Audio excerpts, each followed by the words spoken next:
안녕하세요 여러분. 인생의 사랑을 찾았다고 상상해보세요. 둘 다 영화처럼 평생을 함께할 것 같은 느낌이 들죠. 하지만 결혼식과 각종 서약 대신 당신은 결합이 영원할 것을 나타내기 위해 서로의 다리나 팔을 먹습니다. 쓰레기 같은 공포 영화의 줄거리처럼 들리시나요? 사실 그건 동물 세계의 아주 현실적인 상황입니다. 우리는 자연이 얼마나 이상한지 상상도 할 수 없습니다. 시작하겠습니다. 미친 짝짓기 의식으로 가보죠. 그건 쌀간의 타이완엔시스 종의 바퀴벌레에서 관찰된 겁니다. 일본 과학자들은 이 곤충의 여러 집단을 잡아 24쌍을 형성했습니다. 과학자들은 그 신혼부부들을 다른 상자에 넣은 뒤 3일 동안 그들의 행동을 카메라에 담았습니다. 빅브라더의 새 시즌 같군요. TV에선 이런 걸 거의 볼 수 없을 겁니다. 아마 일본은 빼고요. 어느 순간 커플 중 하나가 짝에게 다가가 등, 팔다리, 날개를 핥았고 천천히 날개부터 아래 나머지 부분까지 씹어먹었습니다. 그리고 그들은 교대로 그렇게 했습니다. 하지만 이후 그들은 평범한 가정생활을 합니다. 이 바퀴벌레들은 일부 일처제 유대관계를 가지고 있고 짝과 함께 평생을 썩은 통나무에서 보냅니다. 아마 동족을 먹는 이 끔찍한 행동에는 실용적인 의미가 있을 겁니다. 비행하느라 드는 에너지 낭비를 방지하고 찐득이나 곰팡이에 걸릴 위험도 줄이며 날개가 없으면 나무를 기어다니기가 더 편하기도 합니다. 결혼 후 오토바이를 포기하고 스테이션 wä건으로 갈아타는 것과 같죠. 하지만 실제 결혼으로 이어지려면 구애 기간을 거쳐야 합니다. 여러분의 첫 데이트를 기억해보세요. 아마 공원에서 데이트 상대를 위해 사탕이나 길거리 음식도 사오고 장난감도 땄을 겁니다. 춤파리처럼요. 그래요. 우린 모두 데이트하는 동안 거의 같은 걸 하죠. 하지만 이 생물들은 하이틴 로꼬를 너무 많이 봤나봐요. 암컷을 유혹하기 위해 수컷은 작은 벌레를 잡아 앞발에 분비선으로 만든 비단으로 감싼 다음 이 솜사탕을 들고 깡충깡충 뛰어다니며 자신이 선택받기를 바라고 있습니다. 어떤 춤파리는 짝에게 빈 풍선들을 줍니다. 과학자들은 이걸 꽃 같은 거라 생각했는데 알고 보니 그냥 싸구려 속임수인 걸로 밝혀졌습니다. 끔찍한 틴더 데이트에 대한 모든 이야기는 아마 이 친구들에게서 영감을 받았을 겁니다. 반면 대접은커녕 빈 풍선도 살 여유가 없는 가난한 자는 뭘 할 수 있을까요? 만약 여러분이 그런 상황이라면 여기 윈윈 솔루션이 있습니다. 가진 무기 중 가장 멋진 묘기를 부려야 합니다. 탈부착 가능한 손가락 묘기도 보여주고 돌고래의 목소리도 흉내내세요. 아니면 적어도 대머리 독수리처럼 공중지애비를 해보는 겁니다.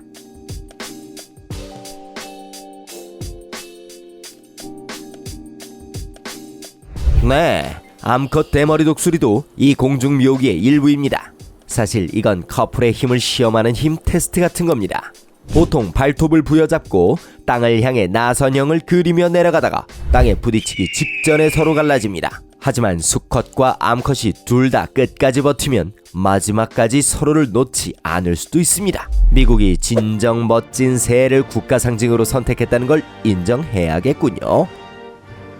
보시다시피 동물들은 짝을 찾기 위해 온갖 짓을 다 합니다. 하지만 적으로부터 자신을 방어하는 데 있어서는 진정 기발한 독창성을 보여줍니다.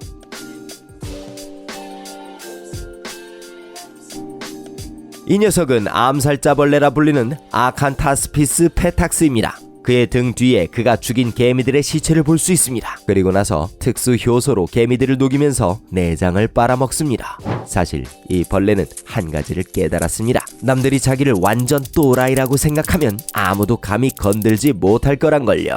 그리하여 그는 개미 유해로 만든 배낭을 들고 다니게 됐습니다. 끈적끈적한 침으로 붙들고 있죠. 저희가 딱 좋은 타이밍을 포착했습니다. 농담이에요 친구. 이건 사실 위장하기 위한 거였어요. 지금 여러분은 껍질이 조립되는 것을 목격하실 수 있습니다. 암살자벌레는 한 번에 20마리의 죽은 개미들을 등에 업을 수 있습니다. 이것은 거미와 같은 포식자에게 심리적 외상을 입힙니다. 하지만 누군가가 두려워하지도 않고 그 벌레를 공격하기로 결정했다면 어떻게 될까요? 그럴 땐 좀 더 튼튼한 갑옷이 있으면 좋겠죠. 여러분은 자신을 보호하기 위해 어떤 동물을 붙이시겠어요? 이 개는 아마 가장 현명한 선택을 한 것 같습니다.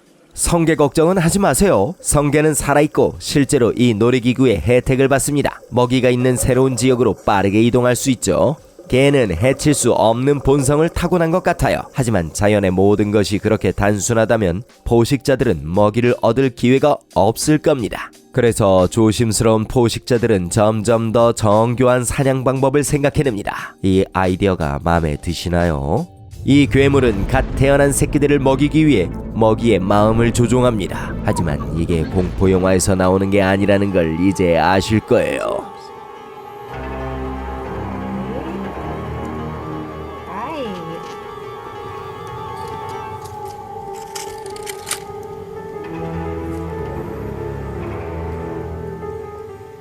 사실 이 말벌은 좀비 독에 많이 취했습니다. 바퀴벌레를 독에 노출시킨 후 걷게 하는 건 상당히 어려울 수 있습니다.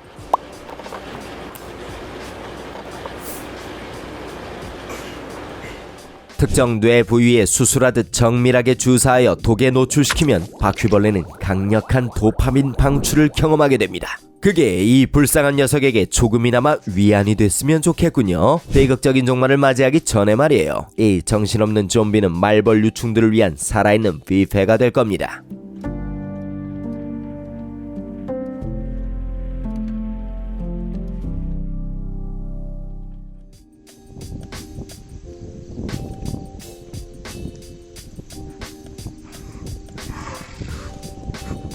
적어도 그녀의 잔인한 행동 뒤에는 이유가 있다는 것을 인정해야 합니다. 하지만 수십 마리의 죽은 코뿔소를 발견한 아프리카의 국립공원의 관리원들은 어리둥절했습니다.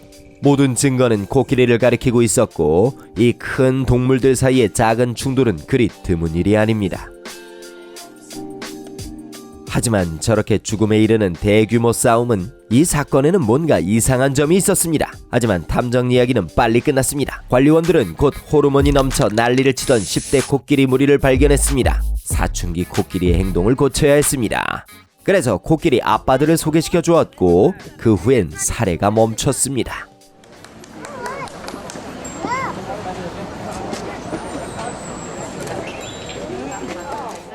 하지만 코끼리와 코뿔소는 실제로 친구가 될 수 있습니다. 상상해보세요. 6톤짜리 산과 갑옷을 입은 뿔 달린 괴물이라니 정말 대단한 팀이겠죠. 언젠가 자연이 이 둘을 화해시켜서 친구가 될 수 있을지도 모릅니다.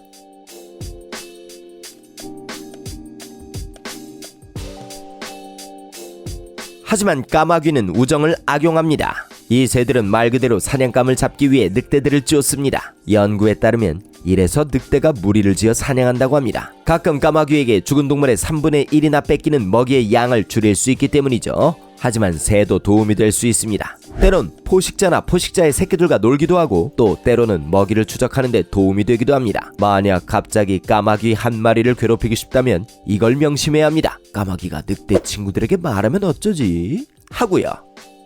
이 새는 인간의 얼굴을 매우 잘 기억한다고 합니다. 특히 자신에게 나쁜 짓을 한 사람들의 얼굴을요. 우연히 이 사실을 발견했습니다. 동물학자들은 연구를 하려고 까마귀들을 잡았는데 자신들이 새들의 공격성을 건드린 유일한 사람이라는 걸 알아차렸죠. 이 새들은 과학자들이 마스크를 쓰고 있을 땐 공격하려는 시도를 멈췄습니다.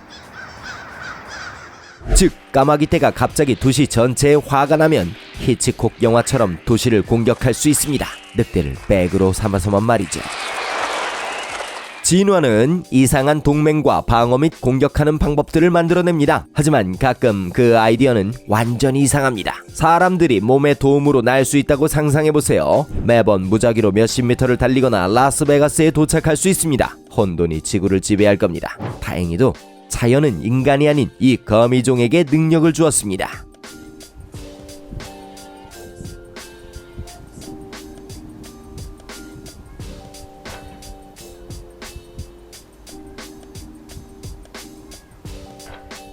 이 친구들은 전문 조종사처럼 비행 준비를 하고 있습니다.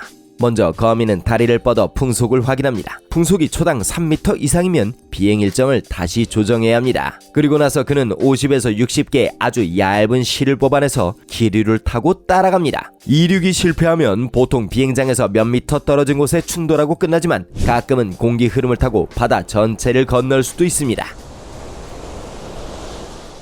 이런 작은 생물에겐 그건 엄청나게 멋진 일입니다. 30m 바위를 기어오르는 몇 센티미터 길이의 물고기만큼요.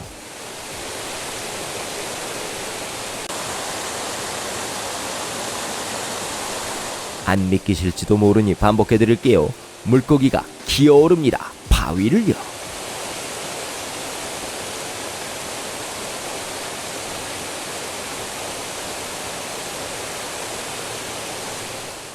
이건 기적이 아니라 노력의 결과입니다. 하와이 물고기 시키옵테루스 스팀프소니는 진화를 통해 이 기술을 얻었습니다. 이 물고기는 종종 민물에서 바닷물로 그리고 그 반대로 이동해야 하는데 그 과정에서 급류와 큰 폭포를 만나기도 합니다. 그런 곳들을 건너느라 팔과 다리가 자라나는 데는 오랜 시간이 걸리기도 할 것이고 어쨌든 도움이 되지 않을 겁니다. 실제로 해조류를 긁어내는 용도인 입에 달린 빨판이 훨씬 더 도움이 됩니다. 그래서 그 물고기는 다시 육지로 나가는 방법을 알아냈습니다. 진화가 원을 그리며 진행되고 있는 것 같군요. 이 친구들 앞에서 원이라는 단어를 언급하지 말았어야 했나봐요. 원은 그들에게 좋은 의미가 아니거든요. 동물 세계에서 가장 우스꽝스러운 죽음 중 하나이자 유일한 죽음일 뿐이죠. 문제는 개미들이 먹이를 찾을 때 페로몬 길을 따라 계속해서 여행한다는 겁니다. 하지만 이 근면하고 일반적으로 다소 똑똑한 곤충조차도 결함에서 자유롭지 않습니다. 개미 한 마리가 길을 벗어나 원을 그리며 걷기 시작하면 나머지 개미들도 즉시 그것을 따라갈 겁니다. 여행자 윌리엄 비브는 한때 약 370m 높이나 되는 죽음의 개미 소용돌이를 관찰했다고 썼습니다. 뱅크 오브 아메리카 타워만한 높이죠. 곤충 한 마리가 회전하는데 총 2.5시간이 걸렸고 개미들은 탈진하여 한 마리 한 마리씩 떨어져 나가 죽었습니다. 그렇게 둘째 날 작은 일개미들 무리가 마침내 죽음의 고리에서 벗어났습니다.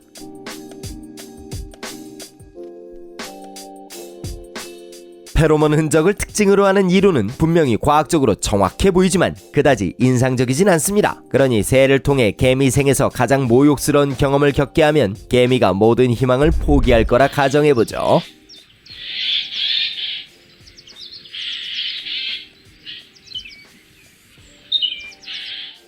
이 까마귀 외에도 약 250여 종의 다른 새들은 의욕 행동을 보입니다. 이런 굴욕적인 과정에는 두 가지가 있습니다. 활동적인 과정, 즉 새가 부리로 개미 한 움큼을 물어 포름산을 분비하게 한 뒤 그것을 깃털에 문지르는 과정입니다. 각 깃털을 관리하는 데 시간이 좀 걸리는데 이후 사용한 개미들을 먹거나 버립니다. 애석하게도 수동적인 방법은 더 안 좋습니다. 가령 이 까마귀는 천연 방부제를 얻기 위해 개미집에 앉아 남의 집을 파괴하고 수십 마리의 일개미들을 짓밟아 버리죠. 이 자연의 농담이 개미에게 얼마나 고통스러운지 깨닫기 위해서 개미들과 입장을 바꿔 생각해 봐야 합니다. 거대한 용이 당신과 친구들에게 날아와서 당신을 붙잡고 겨드랑이에 문지르고 가까운 숲을 속으로 던져버렸다고 상상해보세요.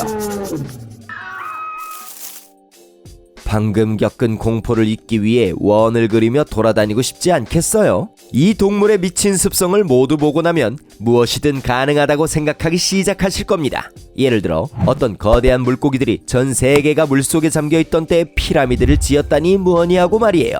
그래요, 저희가 좀 지나쳤을 수도 있어요. 하지만 바닥에 피라미드를 만드는 물고기가 실제로 있습니다. 멋진 아버지이자 노력가, 이타적인 영혼이자 멋진 친구인 블루헤드 처브를 만나보세요. 4월부터 6월까지 블루헤드 처브 수컷들은 미래의 알을 위해 둥지를 만들고 사과를 쌓고 때론 자기 머리보다 큰 바위를 쌓습니다. 인디언들은 심지어 물고기가 그들을 잡아먹었다고 믿었습니다. 그들은 손이 없는 누군가가 만 개의 돌로 이루어진 지름 2m에 달하는 성을 만들 수 있다는 것을 믿기 어려웠던 거죠. 하지만 그건 블루헤드 처브에겐 문제가 되지 않습니다. 몇 달 동안 그는 집 청소도 하고 적들로부터 집을 보호하고 다른 물고기의 새끼도 보호했습니다. 다른 물고기는 그를 이용하지만 그는 신경 쓰지 않습니다. 아마 그가 오늘 영상의 진정한 영웅일 겁니다. 다른 동물들에 대해선 모두 복잡한 감정이 들었잖아요. 어떤 생물이 가장 마음에 드셨는지 댓글로 달아주세요. 좋아요 누르는 거 잊지 마시고 곧 또 만나요.